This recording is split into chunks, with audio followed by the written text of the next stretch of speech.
ಎಲ್ಲ ನೌಕರ ಬಾಂಧವರಿಗೆ ನಮಸ್ಕಾರ. ನಾನು ಭೀಮಾಶಂಕರ್.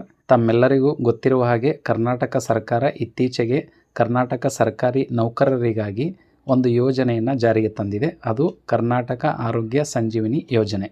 ಈ ಒಂದು ಯೋಜನೆ ಮೂಲಕ ಸರ್ಕಾರಿ ನೌಕರರು ಮತ್ತು ಅವರ ಕುಟುಂಬ ಅವಲಂಬಿತರು ಆಸ್ಪತ್ರೆಗಳಲ್ಲಿ ಉಚಿತವಾಗಿ ಚಿಕಿತ್ಸೆಯನ್ನು ಪಡೆಯಬಹುದಾಗಿದೆ. ಈ ಒಂದು ಸರ್ಕಾರಿ ನೌಕರರು ಮತ್ತು ಅವರ ಕುಟುಂಬ ಅವಲಂಬಿತರು ಉಚಿತವಾಗಿ ಚಿಕಿತ್ಸೆಯನ್ನು ಪಡಿಬೇಕಾದ್ರೆ ಅವರ ಕುಟುಂಬ ಅವಲಂಬಿತರ ಮಾಹಿತಿಯನ್ನು ನಾವು HRMS ನಲ್ಲಿ ಆಡ್ ಮಾಡಬೇಕಾಗುತ್ತೆ. ಸರ್ಕಾರಿ ನೌಕರರು ತಮ್ಮ ಕುಟುಂಬ ಅವಲಂಬಿತರನ್ನು HRMS ನಲ್ಲಿ ಆಡ್ ಮಾಡುವ ಸಲುವಾಗಿ ಒಂದು ಮೊಬೈಲ್ ಆ್ಯಪ್ ಅನ್ನು ಲಾಂಚ್ ಮಾಡಿದೆ. ಆ ಒಂದು ಮೊಬೈಲ್ ಆ್ಯಪ್ನ ಮೂಲಕ ಎಲ್ಲ ಸರ್ಕಾರಿ ನೌಕರರು ತಮ್ಮ ಒಂದು ಕಚೇರಿಗೆ ಹೋಗದೆ ತಮ್ಮ ಮೊಬೈಲ್ನಲ್ಲೇ ತಮ್ಮ ಕುಟುಂಬ ಅವಲಂಬಿತರನ್ನು HRMS ನಲ್ಲಿ ಆ್ಯಡ್ ಮಾಡಬಹುದಾಗಿದೆ. ಹೀಗಾಗಿ ಇವತ್ತು ನಾನು ಮೊಬೈಲ್ ಆ್ಯಪ್ನ ಮೂಲಕ HRMS ನಲ್ಲಿ ಕುಟುಂಬ ಅವಲಂಬಿತರನ್ನು ಯಾವ ರೀತಿ ನಾವು ಆ್ಯಡ್ ಮಾಡಬೇಕು ಅನ್ನೋದ್ರ ಬಗ್ಗೆ ಹೇಳ್ತಾ ಹೋಗ್ತೀನಿ. ಅದಕ್ಕಿಂತ ಮುಂಚೆ ನೀವೇನಾದರೂ ನನ್ನ ವಿಡಿಯೋವನ್ನು ಪ್ರಪ್ರಥಮವಾಗಿ ನೋಡ್ತಾ ಇದ್ದರೆ ನನ್ನ ಒಂದು ಚಾನಲ್ಗೆ ಸಬ್ಸ್ಕ್ರೈಬ್ ಆಗಿ ಹಾಗೂ ಪಕ್ಕದಲ್ಲಿರುವಂಥ ಬೆಲ್ ಐಕನ್ ಕ್ಲಿಕ್ ಮಾಡಿ. ಇದರಿಂದ ನಾನು ಯಾವುದೇ ವಿಡಿಯೋವನ್ನು ಯೂಟ್ಯೂಬಲ್ಲಿ ಅಪ್ಲೋಡ್ ಮಾಡಿದ ತಕ್ಷಣ ಅದರ ಒಂದು ನೋಟಿಫಿಕೇಷನ್ ನಿಮಗೆ ಬೇಗನೆ ತಲುಪುತ್ತೆ. ಜೊತೆಗೆ ಒಂದು ಲೈಕನ್ನು ಕೊಡಿ. ಆ ಲೈಕ್ನೊಂದಿಗೆ ಇವತ್ತಿನ ವಿಷಯ ಪ್ರಾರಂಭ ಮಾಡೋಣ. ಮೊದಲಿಗೆ ನಾವು ನಮ್ಮ ಒಂದು ಮೊಬೈಲ್ನಲ್ಲಿ ಯಾವುದಾದ್ರೂ ಒಂದು ಬ್ರೌಸರ್ನ ಓಪನ್ ಮಾಡಬೇಕು. ಬ್ರೌಸರ್ನ ಓಪನ್ ಮಾಡಿ ಅಲ್ಲಿ HRMS ಅಂತ ಟೈಪ್ ಮಾಡಿ ಸರ್ಚನ್ನು ಕೊಡಬೇಕು. HRMS ಅಂತ ಟೈಪ್ ಮಾಡಿ ನಾವು ಸರ್ಚನ್ನು ಕೊಟ್ಟಾಗ HRMSದು ಒಂದು ಹೋಮ್ ಪೇಜ್ ಬರುತ್ತೆ. ಇದರಲ್ಲಿ ಲೆಫ್ಟ್ ಸೈಡಲ್ಲಿ ಒಂದು ಡೌನ್ಲೋಡ್ಸ್ ಅಂತ ಒಂದು ಆಪ್ಷನ್ ಇದೆ. ಅದರ ಮೇಲೆ ನಾವು ಕ್ಲಿಕ್ಕನ್ನು ಮಾಡಬೇಕು. ಕ್ಲಿಕ್ಕನ್ನು ಮಾಡಿದಾಗ ಈ ರೀತಿ ಕೆಲವೊಂದು ಆಪ್ಷನ್ ಬರುತ್ತೆ. ಇಲ್ಲಿ ಕೊನೆಯದಾಗಿ ಒಂದು ಲಿಂಕ್ ಇದೆ, KASS ಮೊಬೈಲ್ ಆ್ಯಪ್ ಅಂತ. ಈ ಒಂದು ಲಿಂಕ್ ಮೇಲೆ ನಾವು ಕ್ಲಿಕ್ಕನ್ನು ಮಾಡಬೇಕು. ಕ್ಲಿಕ್ಕನ್ನು ಮಾಡಿದಾಗ ಅಲ್ಲಿ ಮೊಬೈಲ್ ಆ್ಯಪ್ನ ಒಂದು APK ಫೈಲು ಡೌನ್ಲೋಡ್ ಆಗುತ್ತೆ. ನೀವು ಆ ಒಂದು APK ಫೈಲನ್ನು ಡೌನ್ಲೋಡ್ ಮಾಡಿ ನಿಮ್ಮ ಒಂದು ಮೊಬೈಲ್ನಲ್ಲಿ ಇನ್ಸ್ಟಾಲನ್ನು ಮಾಡಿ ಓಪನನ್ನು ಮಾಡಬೇಕು. ನಾನೀಗ ನನ್ನ ಮೊಬೈಲ್ನಲ್ಲಿ ಡೌನ್ಲೋಡ್ ಮಾಡಿ ಇನ್ಸ್ಟಾಲ್ ಮಾಡಿರುವಂಥ ಆ್ಯಪನ್ನು ಓಪನ್ ಮಾಡ್ತೀನಿ. ಆ್ಯಪನ್ನು ಓಪನ್ ಮಾಡಿದಾಗ ಈ ರೀತಿ ಒಂದು ಪೇಜ್ ಓಪನ್ ಆಗುತ್ತೆ. ಇಲ್ಲಿ ಲಾಗಿನ್ ಅಂತ ಇದೆ. ನೀವು ಈಗಾಗಲೇ ಈ ಒಂದು ಮೊಬೈಲ್ ಆ್ಯಪ್ನಲ್ಲಿ ರಿಜಿಸ್ಟರ್ ಆಗಿದ್ದರೆ ಆ ಯೂಸರ್ ನೇಮ್ ಮತ್ತು ಪಾಸ್ವರ್ಡನ್ನು ಬಳಸ್ಕೊಂಡು ನೀವು ನೇರವಾಗಿ ಲಾಗಿನನ್ನು ಆಗ್ಬೋದು.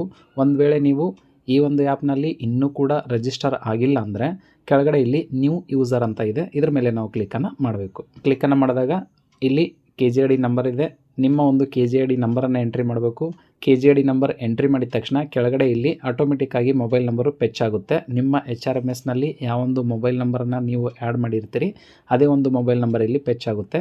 ಒಂದು ವೇಳೆ ಫೆಚ್ ಆಗದೇ ಇದ್ದರೆ ನೀವು HRMSಗೆ ಲಿಂಕ್ ಇರುವಂಥ ಮೊಬೈಲ್ ನಂಬರನ್ನು ಇಲ್ಲಿ ಎಂಟ್ರಿ ಮಾಡಿ ಇಲ್ಲಿ ಗೆಟ್ OTP ಅಂತ ಕ್ಲಿಕ್ ಮಾಡಬೇಕು. ಗೆಟ್ OTP ಮೇಲೆ ನೀವು ಕ್ಲಿಕ್ಕನ್ನು ಮಾಡಿದಾಗ ನಿಮ್ಮ ಒಂದು ರಿಜಿಸ್ಟರ್ ಮೊಬೈಲ್ಗೆ ಬಂದಿರುವಂಥ OTPಯನ್ನು ಕೆಳಗಡೆ ಇಲ್ಲಿ ಎಂಟ್ರಿ ಮಾಡಿ ಇಲ್ಲಿ ಸಬ್ಮಿಟ್ ಇದ್ರ ಮೇಲೆ ನಾವು ಕ್ಲಿಕ್ಕನ್ನು ಮಾಡಬೇಕು. ಸಬ್ಮಿಟ್ ಮೇಲೆ ನೀವು ಕ್ಲಿಕ್ಕನ್ನು ಮಾಡಿದ ತಕ್ಷಣ ಇಲ್ಲಿ ಸೆಟ್ ಪಾಸ್ವರ್ಡ್ ಅಂತ ಒಂದು ಪೇಜ್ ಬರುತ್ತೆ. ಇಲ್ಲಿ ನೀವು ಒಂದು ಪಾಸ್ವರ್ಡನ್ನು ಸೆಟ್ ಮಾಡಬೇಕಾಗುತ್ತೆ. ಆ ಒಂದು ಪಾಸ್ವರ್ಡು ಸ್ಟ್ರಾಂಗ್ ಆಗಿರುವಂಥ ಪಾಸ್ವರ್ಡ್ ಆಗಿರಬೇಕು. ಒಂದು ಕ್ಯಾಪಿಟಲ್ ಲೆಟರ್ ಆಗಿರಬೇಕು, ಒಂದು ಸ್ಮಾಲ್ ಲೆಟರ್ ಆಗಿರಬೇಕು, ಒಂದು ನ್ಯೂಮರಿಕ್ ಲೆಟರ್ ಆಗಿರಬೇಕು, ಆಮೇಲೆ ಒಂದು ಸ್ಪೆಷಲ್ ಕ್ಯಾರೆಕ್ಟರ್ ಇರುವಂಥ ಒಂದು ಸ್ಟ್ರಾಂಗ್ ಆಗಿರುವಂಥ ಪಾಸ್ವರ್ಡನ್ನು ನೀವು ಇಲ್ಲಿ ಸೆಟ್ ಮಾಡಬೇಕಾಗುತ್ತೆ. ಅದು ಮಿನಿಮಮ್ 8 ಕ್ಯಾರೆಕ್ಟರ್ ಇರುವಂಥ ಪಾಸ್ವರ್ಡ್ ಆಗಿರಬೇಕು. ಕೆಳಗಡೆ ಕೂಡ ಮೇಲ್ಗಡೆ ಯಾವ ಪಾಸ್ವರ್ಡನ್ನು ನೀವು ಎಂಟ್ರಿ ಮಾಡಿರ್ತೀರಿ ಅದೇ ಪಾಸ್ವರ್ಡನ್ನು ಕೆಳಗಡೆ ಇಲ್ಲಿ ಎಂಟ್ರಿ ಮಾಡಿ ಕೆಳಗಡೆ ಇಲ್ಲಿ ಸೇವ್ ಇದ್ರ ಮೇಲೆ ಕ್ಲಿಕ್ಕನ್ನು ಮಾಡಬೇಕು. ನಾವು ಪಾಸ್ವರ್ಡನ್ನು ಸೆಟ್ ಮಾಡಿದ ನಂತರ ಮತ್ತೆ ಅದು ಲಾಗಿನ್ ಪೇಜಿಗೆ ಬರುತ್ತೆ. ಇಲ್ಲಿ ಮತ್ತೆ ನಾವು KJD ನಂಬರನ್ನು ಎಂಟ್ರಿ ಮಾಡಬೇಕು. ನಂತರ ನಾವು ಸೆಟ್ ಮಾಡಿರುವಂಥ ಪಾಸ್ವರ್ಡನ್ನು ಇಲ್ಲಿ ಎಂಟ್ರಿ ಮಾಡಬೇಕು. ನಂತರ ಇಲ್ಲಿ ಇರುವಂಥ ಕ್ಯಾಪ್ಚಾವನ್ನು ಎಂಟ್ರಿ ಮಾಡಿ ಕೆಳಗಡೆ ಇಲ್ಲಿ ವೆರಿಫೈ ಅಂತ ಇದೆ. ವೆರಿಫೈ ಮೇಲೆ ನಾವು ಕ್ಲಿಕ್ಕನ್ನು ಮಾಡಬೇಕು. ವೆರಿಫೈ ಮೇಲೆ ನಾವು ಕ್ಲಿಕ್ಕನ್ನು ಮಾಡಿದ ತಕ್ಷಣ ಇಲ್ಲಿ ಗೆಟ್ OTP ಇದ್ರ ಮೇಲೆ ಕ್ಲಿಕ್ಕನ್ನು ಮಾಡಬೇಕು. ಗೆಟ್ OTP ಮೇಲೆ ಕ್ಲಿಕ್ಕನ್ನು ಮಾಡಿದ ತಕ್ಷಣ ನಮ್ಮ ಒಂದು ರಿಜಿಸ್ಟರ್ ಮೊಬೈಲ್ಗೆ ಬಂದಿರುವಂಥ OTPಯನ್ನು ಎಂಟ್ರಿ ಮಾಡಿ ಕೆಳಗಡೆ ಇಲ್ಲಿ ಲಾಗಿನ್ ಇದ್ರ ಮೇಲೆ ನಾವು ಕ್ಲಿಕ್ಕನ್ನು ಮಾಡಬೇಕು. ಕ್ಲಿಕ್ಕನ್ನು ಮಾಡಿದಾಗ ಈ ರೀತಿ ಒಂದು ಹೋಮ್ ಪೇಜು ಬರುತ್ತೆ. ಹೋಮ್ ಪೇಜ್ ಬಂದಾಗ ಇಲ್ಲಿ 2 ಆಪ್ಷನ್ ಇದೆ, ಸರ್ವಿಸಸ್ ಅಂತ, ನಂತರ ಇಲ್ಲಿ ಆ್ಯಡ್ ಡಿಪೆಂಡೆಂಟ್ ಡೀಟೇಲ್ಸ್ ಅಂತ ಇದೆ. ನಾವು ನಮ್ಮ ಕುಟುಂಬ ಅವಲಂಬಿತರನ್ನು ಆ್ಯಡ್ ಮಾಡಬೇಕಾಗಿತ್ತಂದರೆ ಕೆಳಗಡೆ ಇಲ್ಲಿ ಆ್ಯಡ್ ಡಿಪೆಂಡೆಂಟ್ ಡೀಟೇಲ್ಸ್ ಇದೆ. ಇದ್ರ ಮೇಲೆ ನಾವು ಕ್ಲಿಕ್ಕನ್ನು ಮಾಡಬೇಕು. ಕ್ಲಿಕ್ಕನ್ನು ಮಾಡಿದಾಗ ಮತ್ತೆ ಈ ರೀತಿ ಒಂದು ಪೇಜ್ ಓಪನ್ ಆಗುತ್ತೆ. ಇಲ್ಲಿ ಮೇಲ್ಗಡೆ ನಮ್ಮ ಹೆಸರು ಬರುತ್ತೆ, ನಮ್ಮ KJD ನಂಬರ್ ಬರುತ್ತೆ, ನಮ್ಮ ಹುದ್ದೆಯ ಹೆಸರು ಕೂಡ ಇಲ್ಲಿ ಓಪನ್ ಆಗುತ್ತೆ. ನಂತರ ಇಲ್ಲಿ ಡಿಪೆಂಡೆಂಟ್ ಡೀಟೇಲು ಬ್ಲಾಂಕ್ ಇದೆ, ಯಾಕಂದರೆ ಇನ್ನೂ ಕೂಡ ನಾವು ಕುಟುಂಬ ಅವಲಂಬಿತರನ್ನು ಈ ಒಂದು ಆ್ಯಪ್ನಲ್ಲಿ ಆ್ಯಡ್ ಮಾಡಿಲ್ಲ. ಫಸ್ಟ್ ನಾವು ನಮ್ಮ ಒಂದು ಪ್ರೊಫೈಲನ್ನು ಇಲ್ಲಿ ಚೆಕ್ ಮಾಡೋಣ. ಮೇಲ್ಗಡೆ ಇಲ್ಲಿ ಈ ಒಂದು ಸಿಂಬಲ್ ಮೇಲೆ ನಾವು ಕ್ಲಿಕ್ಕನ್ನು ಮಾಡೋಣ. ಕ್ಲಿಕ್ಕನ್ನು ಮಾಡಿದಾಗ ಇಲ್ಲಿ ಪ್ರೊಫೈಲ್ ಅಂತ ಇದೆ. ಪ್ರೊಫೈಲ್ ಮೇಲೆ ನಾವು ಕ್ಲಿಕ್ಕನ್ನು ಮಾಡೋಣ. ಕ್ಲಿಕ್ಕನ್ನು ಮಾಡಿದಾಗ ಇಲ್ಲಿ ಪ್ರೊಫೈಲ್ ಡೀಟೇಲ್ ಬರುತ್ತೆ. ಇಲ್ಲಿ name, KJD number, date of joining, ಡೆಸಿಗ್ನೇಷನ್ನು, department, DDO code, current basic pay ಈ ರೀತಿ ನಿಮ್ಮ ಒಂದು ಪ್ರೊಫೈಲ್ ಇರುತ್ತೆ. ಈ ಪ್ರೊಫೈಲನ್ನು ನೀವು ಚೆಕ್ ಮಾಡ್ಕೊಳ್ಳಿ. ಚೆಕ್ ಮಾಡಿಕೊಂಡು ಇಲ್ಲಿ ಓಕೆನ ಕೊಡಿ. ಓಕೆನ ಕೊಟ್ಟು ಈಗ ನಾವು ಫ್ಯಾಮಿಲಿ ಮೆಂಬರ್ಸನ್ನು ಆ್ಯಡ್ ಮಾಡ್ತಾ ಹೋಗೋಣ. ಆ್ಯಡ್ ಮಾಡಬೇಕಾದ್ರೆ ಕೆಳಗಡೆ ಇಲ್ಲಿ ಆ್ಯಡ್ ಡಿಪೆಂಡೆಂಟ್ ಅಂತ ಇದೆ, ಇದ್ರ ಮೇಲೆ ನಾವು ಕ್ಲಿಕ್ಕನ್ನು ಮಾಡಬೇಕು.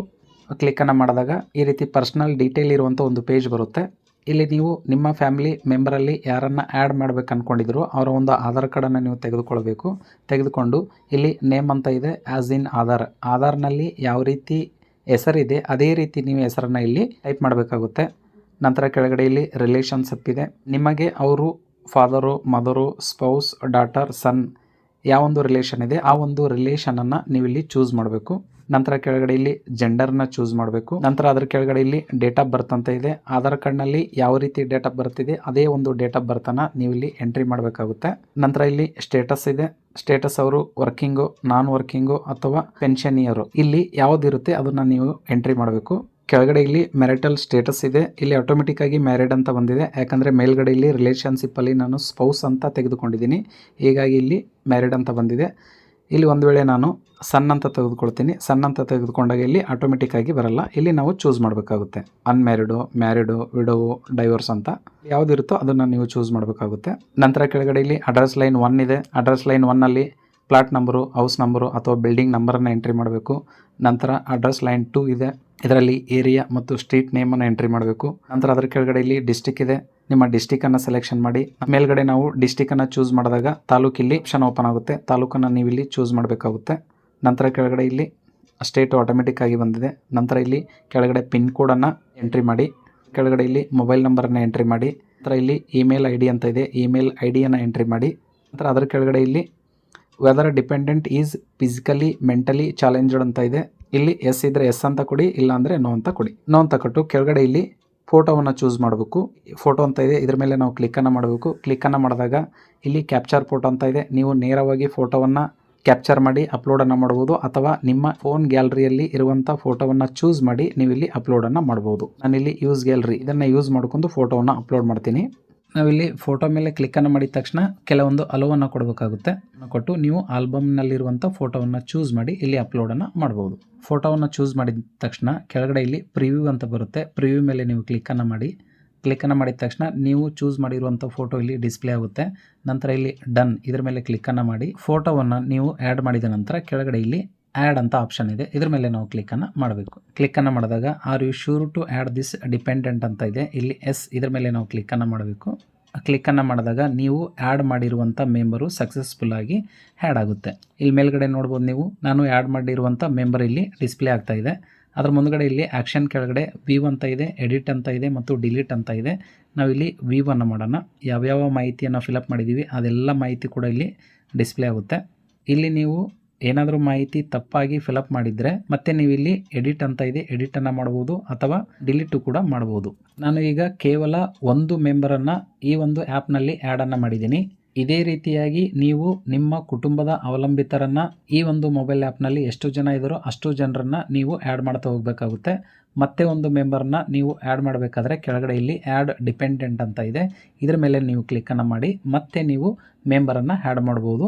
ಈ ರೀತಿಯಾಗಿ ನೀವು ಎಷ್ಟು ಮೆಂಬರನ್ನು ಆ್ಯಡ್ ಮಾಡಬೇಕು ಅಂದ್ಕೊಂಡಿದ್ರು ಅಷ್ಟು ಮೆಂಬರನ್ನು ಈ ಒಂದು ಆ್ಯಪ್ನಲ್ಲಿ ಆ್ಯಡನ್ನು ಮಾಡ್ತಾ ಹೋಗಬೇಕಾಗುತ್ತೆ. ನಿಮ್ಮ ಕುಟುಂಬದ ಎಲ್ಲ ಸದಸ್ಯರನ್ನು ಆ್ಯಡ್ ಮಾಡಿದ ನಂತರ ಆ ಎಲ್ಲ ಸದಸ್ಯರ ವಿವರಗಳನ್ನು ಒಂದ್ಸಾರಿ ನೀವು ಚೆಕ್ ಮಾಡ್ಕೊಳ್ಳಿ. ಎಲ್ಲ ಸದಸ್ಯರ ಮಾಹಿತಿಯನ್ನು ಆ್ಯಡ್ ಆದ ನಂತರ ಕೊನೆಯದಾಗಿ ನೀವು ಇಲ್ಲಿ upload declaration document of the employ ಅಂತ ಇದೆ, ನೀವು ಒಂದು ಡಿಕ್ಲರೇಷನ್ ಫಾರ್ಮನ್ನು ಇಲ್ಲಿ ಫಿಲಪ್ ಮಾಡಿ PDF ರೂಪದಲ್ಲಿ ನೀವು ಅಪ್ಲೋಡನ್ನು ಮಾಡಬೇಕಾಗುತ್ತೆ. ಆ ಒಂದು ಡಿಕ್ಲರೇಷನ್ ಫಾರ್ಮ್ನ ನಿಮಗೆ ತೋರಿಸ್ತೀನಿ ನೋಡಿ. ಈ ರೀತಿಯಾಗಿ ಒಂದು ಡಿಕ್ಲರೇಷನ್ ಫಾರ್ಮ್ ಇರುತ್ತೆ, ಫಾರ್ಮ್ ನಂಬರ್ A3 ಅಂತ ಇದೆ. ಇದರಲ್ಲಿ ಏನೇನು ಮಾಹಿತಿ ಇದೆ ಆ ಎಲ್ಲ ಮಾಹಿತಿಯನ್ನು ಫಿಲಪ್ ಮಾಡಿ ನಿಮ್ಮ ಒಂದು ಸೈನನ್ನು ಮಾಡಿ ಕೆಳಗಡೆ ಇಲ್ಲಿ ದಿನಾಂಕವನ್ನು ಮೆನ್ಷನ್ ಮಾಡಿ ನಂತರ ಸ್ಥಳವನ್ನು ಮೆನ್ಷನ್ ಮಾಡಿ ಈ ಒಂದು ಫಾರ್ಮನ್ನು ನೀವು ಅಪ್ಲೋಡ್ ಮಾಡಬೇಕಾಗುತ್ತೆ. PDF ಡಾಕ್ಯುಮೆಂಟನ್ನು ಚೂಸ್ ಮಾಡಿದ ನಂತರ ಕೆಳಗಡೆ ಇಲ್ಲಿ ಸಬ್ಮಿಟ್ ಇದರ ಮೇಲೆ ಕ್ಲಿಕ್ಕನ್ನು ಮಾಡಬೇಕು. ಕ್ಲಿಕ್ಕನ್ನು ಮಾಡಿದಾಗ are you sure to upload declaration document ಅಂತ ಇದೆ, ಇಲ್ಲಿ ಎಸ್ ಇದರ ಮೇಲೆ ಕ್ಲಿಕ್ಕನ್ನು ಮಾಡಬೇಕು. ಕ್ಲಿಕ್ಕನ್ನು ಮಾಡಿದಾಗ ಕೊನೆಯ ಬಾರಿಗೆ ನಿಮ್ಮ ಒಂದು ಮೊಬೈಲ್ ನಂಬರಿಗೆ OTP ಬರುತ್ತೆ. ಆ OTPಯನ್ನು ಇಲ್ಲಿ ಎಂಟ್ರಿ ಮಾಡಿ ಕೆಳಗಡೆ ಇಲ್ಲಿ ವೆರಿಫೈ OTP ಅಂತ ಇದೆ, ಇದ್ರ ಮೇಲೆ ಕ್ಲಿಕ್ಕನ್ನು ಮಾಡಬೇಕು. ಕ್ಲಿಕ್ಕನ್ನು ಮಾಡಿದಾಗ OTP ವೆರಿಫೈಡ್ ಸಕ್ಸಸ್ಫುಲಿ ಅಂತ ಬರುತ್ತೆ. ಓಕೆ ಇದ್ರ ಮೇಲೆ ಕ್ಲಿಕ್ಕನ್ನು ಮಾಡಬೇಕು. ಕ್ಲಿಕ್ಕನ್ನು ಮಾಡಿದಾಗ dependent details are submitted to DDO for approval ಅಂತ ಬಂದಿದೆ. ಈಗ ನಿಮ್ಮ ಒಂದು ಪ್ರೋಸೆಸ್ ಅಂದರೆ ನಿಮ್ಮ ಒಂದು ಕುಟುಂಬ ಸದಸ್ಯರ ಆ್ಯಡ್ ಮಾಡುವಂಥ ಪ್ರಕ್ರಿಯೆ ಮತ್ತು ಡಿಕ್ಲರೇಷನ್ ಫಾರ್ಮನ್ನು ಅಪ್ಲೋಡ್ ಮಾಡುವಂಥ ಪ್ರಕ್ರಿಯೆ ಕಂಪ್ಲೀಟ್ ಆಯಿತು. ಈಗ ನೀವು ನಿಮ್ಮ DDO ಅವರಿಗೆ ಭೇಟಿಯಾಗಿ ಅವರು ಯಾವ ಡಾಕ್ಯುಮೆಂಟನ್ನು ಕೇಳ್ತಾರೆ ಆ ಡಾಕ್ಯುಮೆಂಟನ್ನು ನೀಡಿ ಅವ್ರ ಕಡೆಯಿಂದ ನೀವು ಅಪ್ರೂವಲನ್ನು ಮಾಡಿಸ್ಬೇಕಾಗುತ್ತೆ. ಅಪ್ರೂವಲ್ ಮಾಡಿಸಿದಾಗ ಈ ಒಂದು ಪ್ರೋಸೆಸ್ಸು ಕಂಪ್ಲೀಟ್ ಆಗುತ್ತೆ.